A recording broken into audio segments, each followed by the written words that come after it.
My friend, I got another request on the live stream that I had never heard of this band, so I checked it out. Tell you what, it kind of reminds me of like late 80s, early 90s Depeche Mode, kind of like Flock of Seagulls kind of stuff. If that's right, I don't know. Here we go. As far as the chords, you can do this in multiple different ways. I would suggest not playing this with a capo. I saw another video where a gentleman was showing it with a capo. The chords were wrong. So I'm going to correct that. And if you go on Ultimate Guitar, the chords are also wrong there. I hope you dig on this explanation. This one's going to be in the key of G major.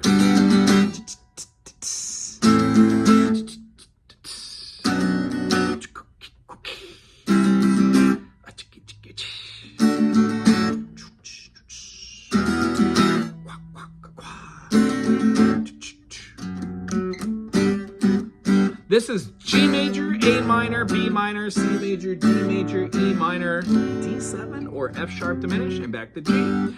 When we played this song, there really is no F sharp in here, but we do use the minor 7th, meaning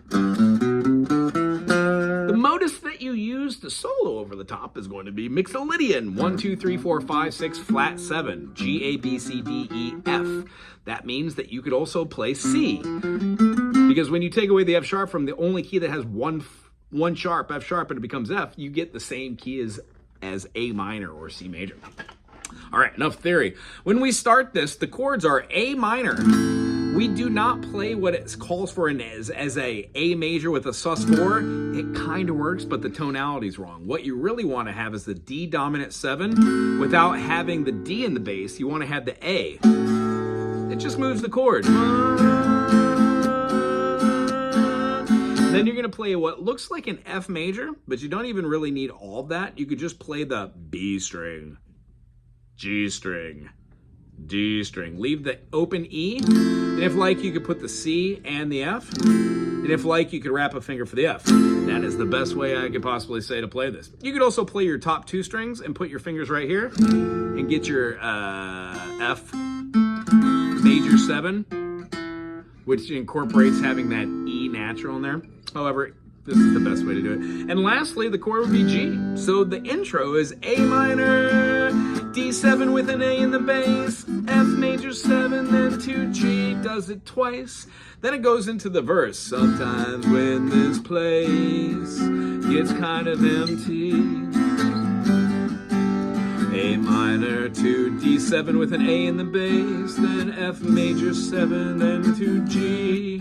It repeats this through the whole verse, over and over and over again. Yeah. A minor to the A7.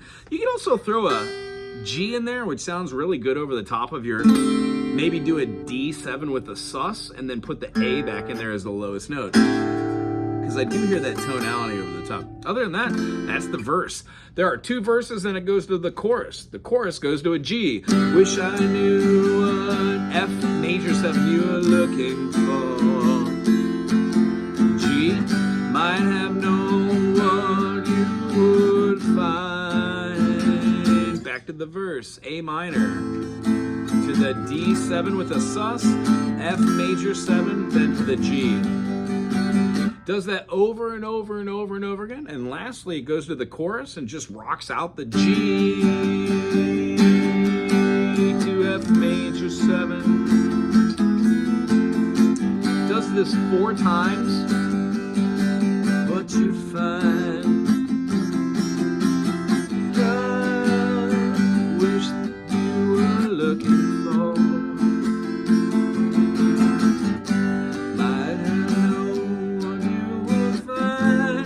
For the solo, goes to a C, to a G, and holds out on the A, double measure.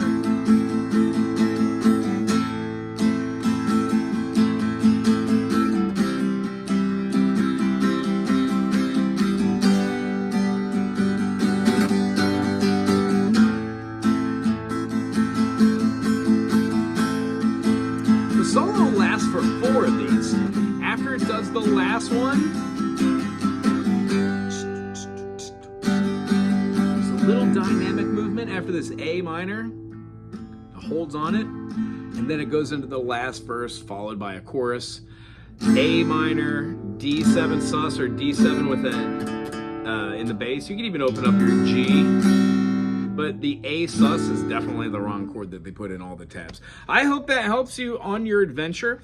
I would end this on just the A minor, the D7 sus, the F major 7, and the G, and then just let the whole thing fade. If you're enjoying doing this too, you might want to try and use it with a capo. Who knows? Put it at the 5th fret, why don't you? If you do that, you can throw it up there and then play what looks like an E minor shape, right? For our weird chord, you wouldn't be able to hit your D7 there, but you most definitely can play an A7, and that is your D7, but make sure that you have like your low note from the bass in the bass. And then for your F major 7, your F chord would have been this for a minor, so your major would have looked like this, right? You would have had your C, here's an E and F, and then just to make this a major 7, you release the fingering. That gives you C with your finger off. That's an F major 7 with the capo. And then of course your G major, you can't go down here and play this, but your G major can be played right here. So it looks like your D. Yeah, you betcha. And because you want to have a little openness, maybe play your D here and wrap your finger around to get that low G. That's not a low G, that's a B, but it's the 3rd of the chord, which is awesome. If you dig the way that I teach, I don't know, maybe put a thumbs up, subscribe, send this to somebody you haven't seen in like 200 trillion years. And also, thank you for the requests on the live show. Whenever I don't know a song, I jot it down, learn it, and put a how-to video up. That helps me, 1, communicate how to teach something, communicate it, and then 2, I learn another song. Add it to the list of 100 trillion songs. Aloha!